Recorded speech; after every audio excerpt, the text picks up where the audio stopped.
बांधवांनो, कोला ग्रामपंचायतमध्ये आहोत. कोला ग्रामपंचायत ही मानवत तालुक्यातली मोठी ग्रामपंचायत आहे आणि या ग्रामपंचायतमध्ये 75वा अमृत महोत्सवाच्या निमित्तानं एक स्मारक बांधलं गेलं. ते स्मारक होतं म्हणजे भारताला स्वातंत्र्य मिळाल्यानंतर ते स्मारक उभं केलं आणि ते उभं केलेलं स्मारक अचानक ग्रामसेवकांनी ते पाडलं. त्याच्यामागची कारणं ग्रामसेवकांना मी स्वतः कॉल केला, 2 वेळेस कॉल केले, त्यांनी कॉल उचलले नाही आणि मला वाटलं रिटर्न त्यांचा कॉल येईल, पण रिटर्नसुद्धा कॉल आला नाही. आणि गावातल्या अनेक तरुणांनी ग्रामसेवकांना प्रश्न विचारली गेली तेव्हा ग्रामसेवकांनी उडवाउडवीची उत्तरं दिली गेलेली आहेत. जवळपास त्या स्मारकासाठी 1.5 ते 2.5 लाख रुपयापर्यंतचा खर्चसुद्धा ग्रामपंचायतने केला. मग ते पाडण्याचं कारण काय आणि मग ती कुठेही अडचण त्या म्हणजे तिथं जर स्मारक होतं तिथे अडचण नसतानाही स्मारक पाडलं आणि जर अडचण होती तर तिथं बांधलं का, असं सुद्धा प्रश्न उपस्थित राहतात. गावचे माजी उपसरपंच आहेत, त्यांच्याशी संवाद साधूया. त्यांनीसुद्धा त्याच्यावरती पाठपुरावा केलेला आहे, निवेदनं दिलेली आहेत. काय निवेदने दिलीत, कुणाकुणाला दिलीत आणि काय ग्रामसेवकांनी सांगितलं? पहिले सुरुवातीला मी ग्रामसेवक साहेबाला भेटलो, त्याला म्हणलो साहेब हे का पाळलं, तर ते म्हटले आम्ही घरापर्यंत ठराव घेऊन पाळला. तुम्ही म्हणलं मला एक ठरावाची प्रत द्या, तर तिने मला कुठली प्रत दिली नाही. न दिल्यामुळं मग मी त्याला म्हणलो बाबा 2 दिवसाचा वेळ घेतला. त्यानं वेळ घेतल्यानंतर मला देतील 2 दिवसानं. 2 दिवसांत त्याच्यानंतर गेलो, ते म्हणले प्रत नाही आहे सध्या.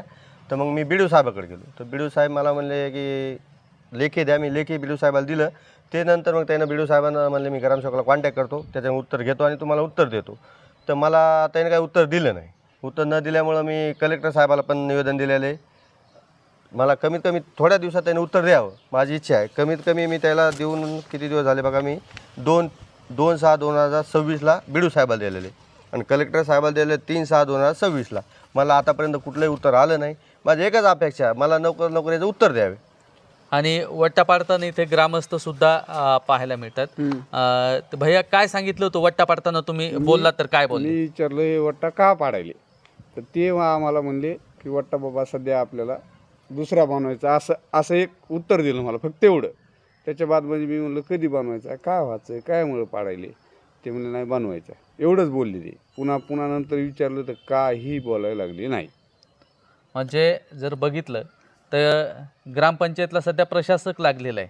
प्रशासक लागल्यामुळे त्याचबरोबर दुसरी गोष्ट जर सांगायची गेली तर आचारसंहितासुद्धा लागलेली आहे आणि आचारसंहिता प्रशासक लागलेला असताना कुठला ठराव कसा घेता येतो या संदर्भात सुद्धा BDO साहेबांनी सांगावं आणि ग्रामसेवकांनीसुद्धा सांगावं की नेमका ठराव कसा घेता येतो. म्हणजे प्रशासक लागलेला असताना म्हणजे सध्या जर बघितलं तर गावचा कारभार जर कोण हाकतं आहे तर प्रशासक म्हणजे शासन हाकतं आहे आणि त्याच्या मागचं जर बघितलं गावचा कारभार हाकत असताना तर इथलं ग्रामसेवक जे आहेत हे सगळं गावचा कारभार सध्या पाहत आहेत आणि कशा पद्धतीने ठराव घेतला गेला आणि ग्रामसेवकाच्या सहीनुसारच ते वट्टासुद्धा बांधला गेला होता. म्हणजे तेच ग्रामसेवक होते, ग्रामसेवकसुद्धा बदलले नव्हते आणि त्यांनीच वट्टा बांधला आणि त्यांनीच तो वट्टा पाडला आहे. आणि सध्या जर बघितलं तर ते कचरा कुंडीमध्ये ते स्मारकाची जी फरची आहे ती सध्या टाकली गेलेली पाहायला मिळते आहे.